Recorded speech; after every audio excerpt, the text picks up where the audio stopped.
Kebetulan gini, mbah saya itu punya kumpulan orang tua-tua kelompok Sumarah, mungkin pernah dengar ya, kelompok Sumarah.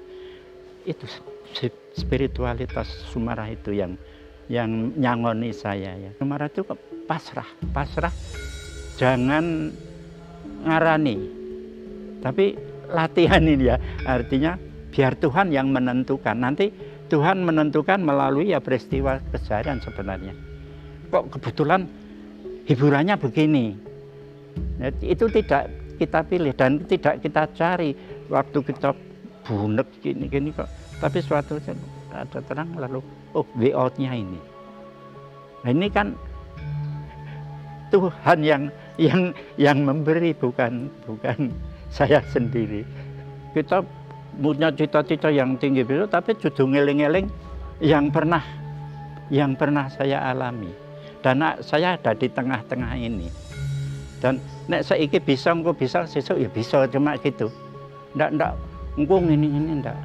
Ya memang ada ya, karena juga ada Yesus, karena kan kita milih toh ini juga. Milih ya ada, tapi yang menentukan itu Tuhan sendiri. Dalam keseharian kita. Neng donya ki memampir ngombe, hanya kesementaraan itu yang memperkokoh saya. Kebetulan ya dengan penyelenggaraan Tuhan ya, saya ditinggal ibu paling dulu. Tapi ibu itu sebenarnya sebelum saya jadi Katolik itu saya. Lalu ayah saya, lalu mboko siji kakak dan adik saya. Jadi sekarang saya tinggal, saya yang hidup. Nah, itu saya semakin kokoh, lalu toh saya nanti ketemu juga dengan semua yang sudah dipanggil, tidak hanya keluarga saja, semua manusia, semua itu dalam ajaran kita kan gitu.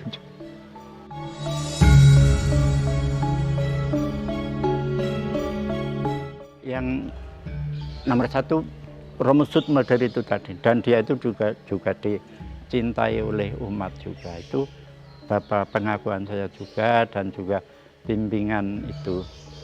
Lalu kalau di Karmel ini Romo yang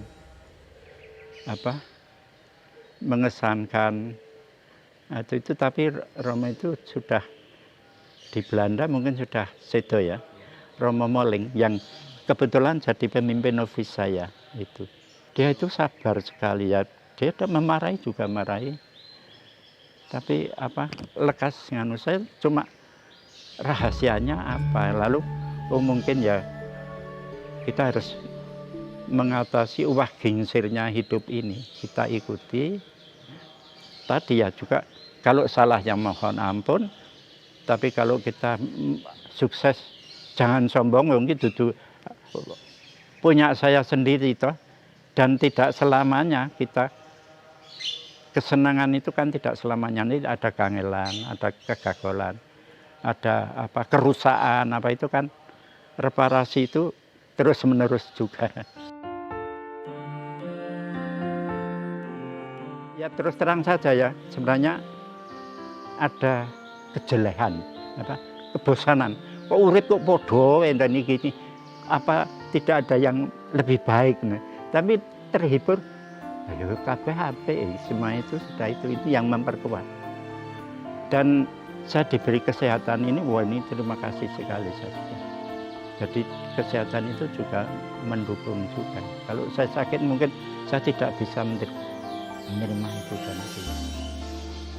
Jadi kalau mempunyai suatu persoalan yang kita belum bisa menyelesaikan, harus berani berhenti dulu. Terutama kalau mau tidur. Kalau mempunyai soal itu, kalau belum bisa ya jangan ngotot. Ini yang sulit, lenutuke sesuk atau nanti kalau sudah ngelilir, umpamanya kadang-kadang di bawah akan tidur toh, itu kok satu. Tapi belajar kok saya berhasil. Jadi saya terima kasih sekali. Nanti kalau bangun kelingan ya sudah, terserah diselesaikan, diteruskan ya bisa. Tapi kalau waktunya sudah buta, kita harus berani menyingkirkan dulu, terus diselesaikan besok. Dan dengan keyakinan Tuhan akan menolong, itu saja. Tuhan tidak akan mencobai kita ini melebihi kekuatan kita. Selalu bersamaan dengan persoalan yang kita hadapi, nanti Tuhan itu akan memberi sanggup, sarana untuk mengatasinya. Harus ada keyakinan ini. Saya hanya omong-omongan saja, saya mengandung, nanti biar memilih sendiri. Biasanya kan gitu.